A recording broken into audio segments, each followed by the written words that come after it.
మాజీ deputy CM తమ్ముడు అహ్మద్ భాషాను కడప పోలీసులు ముంబైలో అరెస్ట్ చేశారు.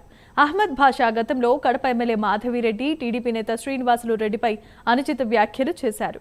అహ్మద్ భాషా అరెస్టు వార్త తెలిసిన వెంటనే కడప పొట్టి శ్రీరాములు సర్కిల్లో టీడీపీ శ్రేణులు సంబరాల్లో మునిగిపోయాయి. టీడీపీ కార్యకర్తలు ఒకరికొకరు స్వీట్లు తినిపించుకొని తమ ఆనందాన్ని వ్యక్తం చేశారు. క్రిమినల్ కేసులు వేసినాడు. 2022లో రంజాన్ నెలలో ఒక నేను ముస్లిం అయినా కూడా వాడు ముస్లిమే, నేను ముస్లిం అయినా కూడా రంజాన్ నెలలో ఒక్క పొద్దు క్లోజ్ చేస్తా ఉంటే మసీద్లో నుంచి నాకు పిలిపించి చిలకలబావి సెంటర్లో సుమారుగా వాళ్ళ అనుచరులతో దాడి చేయించినాడు.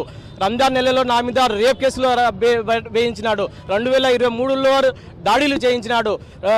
మా వ్యాపారం మా ఫాదరు నేను టీడీపీకి సపోర్ట్ చేస్తున్నానని మా ఫాదర్ వాటర్ ప్లాంట్ ఉంటే అది క్లోజ్ చేయించినారు. కార్పొరేషన్ సిబ్బందిని వాటర్ ప్లాంట్ మూయిస్తాడు, ఎలక్ట్రిక్ సిబ్బందిని పంపించి కరెంట్ కట్ చేయిస్తాడు.